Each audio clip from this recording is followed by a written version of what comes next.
Alright, I wonder if I'm videoing. I'm having some trouble with my camera.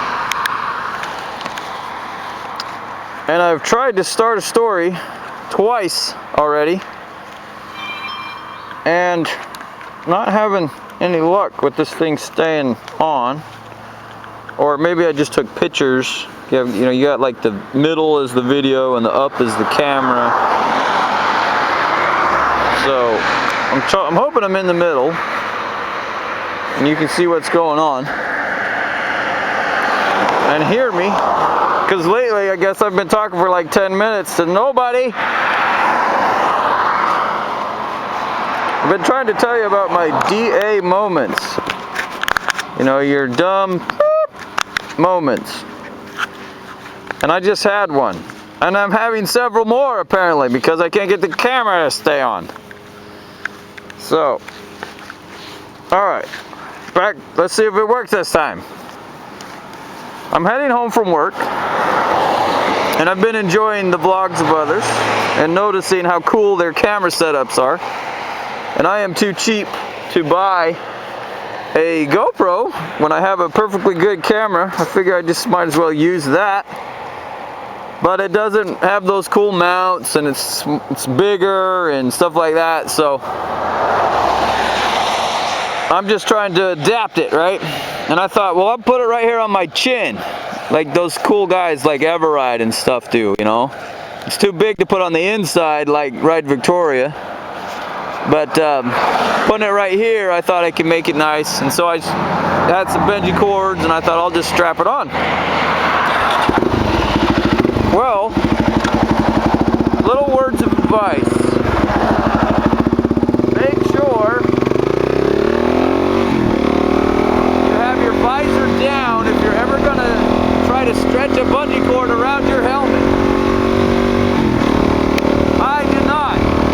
I had it around here, and it like snapped up, and it went right in my eyeball. Both eyeballs wide open, and it hurt really bad. I wanted to cry, but I'm an old man, and I don't know how to do that anymore. Anyway, it hurt really bad. And instead of getting a GoPro for $100 used on eBay, I'm adapting this, and I probably could have spent to save myself a lot of pain. It was worth $100. Anyway, I'm headed home. This is kind of a long way home.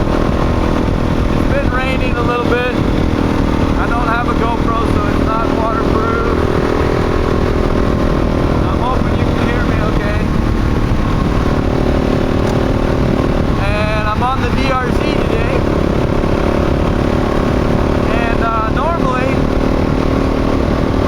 the bungee cords that I use are, it's a 12-inch red one, and it goes around my neck perfectly, so it stays right in here, and the camera works great. But I left the red one on the 125.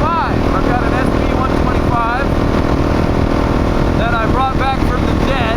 Most bikes that I have, I try to revive. The 125 was $400. It's an 86 piece of junk. And I spent a week of my summer vacation putting that bike back together. I took it all apart, made sure everything worked on it. When I brought it home from my wife, she was like, "Ah, I'm not gonna ride that." First of all, she wanted to know where I got the money from, because I don't spend money without asking her, you know. Call me whoop, whatever you want, but happy wife, happy life. But happy wife, happy life. So I ended up sneaking some money out of the account and going buying this bike. She was a little perturbed about that, and then when I told her it was for her to learn how to ride, because I overheard her talking to her friend saying that she wanted to learn how to ride for her midlife crisis.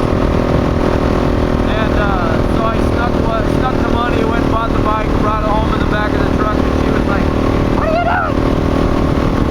That's not for me."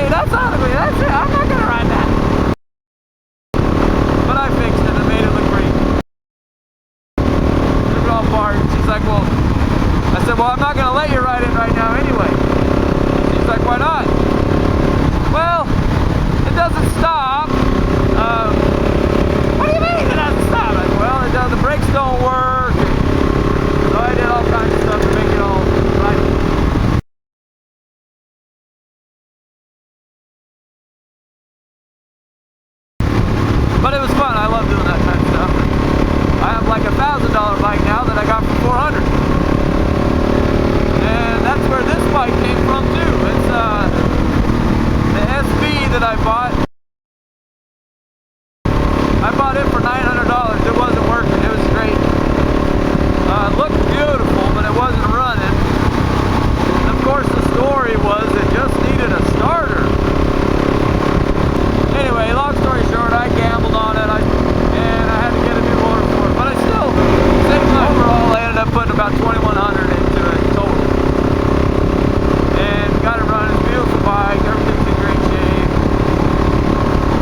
And then when I go to sell it, nobody wants to buy it. Everybody wants to trade. And after watching Everride, you're talking about it.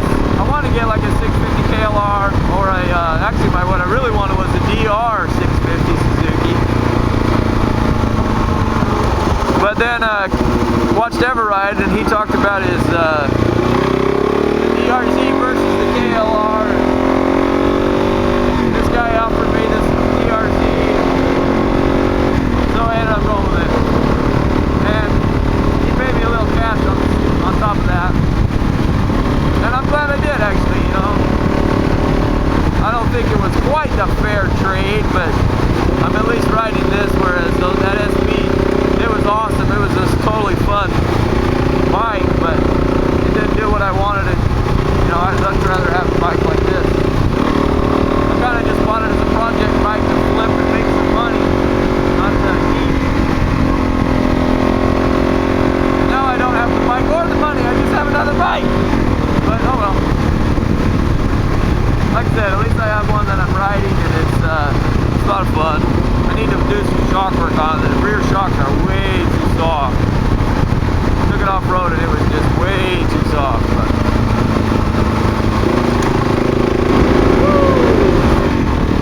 I give a shout out to Ride Victoria. I've been watching him.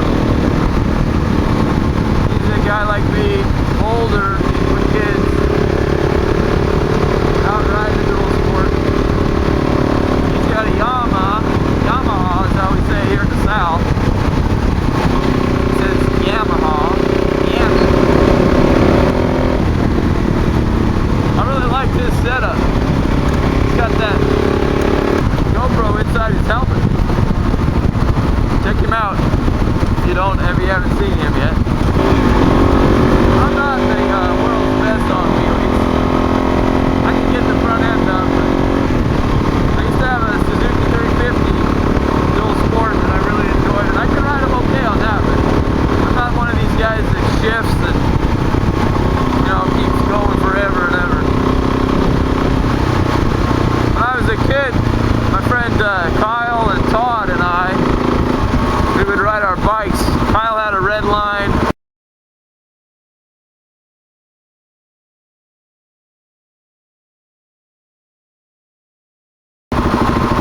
I had a Mongoose.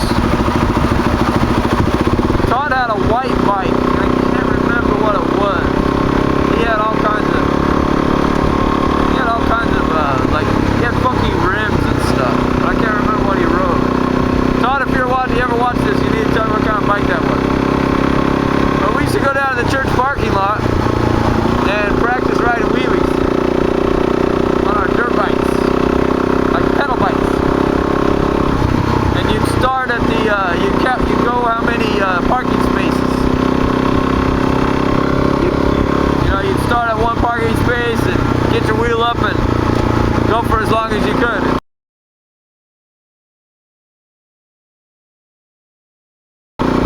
Kyle was always the master, man. Kyle could go forever.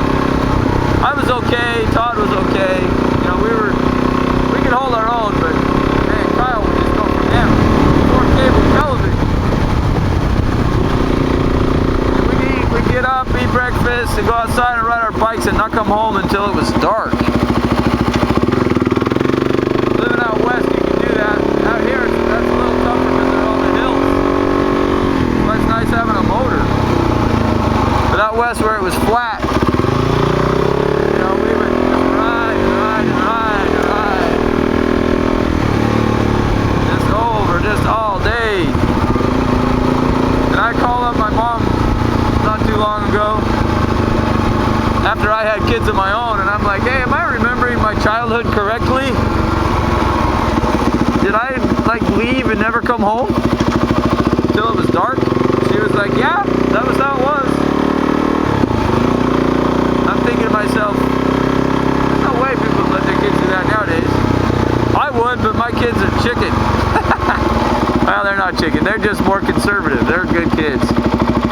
If they watch this, they're probably like, Dad, you're a jerk. But they know that sometimes. But I always tell them that all the time. I'm like, why don't you go out and do something? Why don't you go outside? Go get in trouble. So anyway, I go check out call my mom and tell her, you know, we'd ride for miles. And I can really say that, you know, it felt like miles. But I can actually attest that it was. Because I ended up going back and seeing my old parents' place, and they don't live there anymore. And I, you know, looked around. I'm like, wow, it feels really different. But when I ended up checking it out, like for mileage-wise, I'm like, I rode my bike all the way down here. Let's see how far that is. And sure enough, it was miles and miles. 5 miles at one point. I mean, we just rode all over the place. That's why it's nice to have a motorcycle again. It brings back those memories. I've got some funny stories. I'll have to share those videos. Whew. I wonder if that fan's on. My legs are getting warm. And it's not a warm day.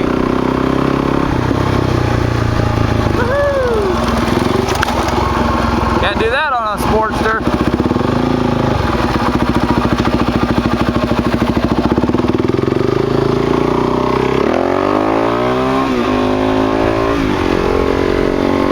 I got the wave.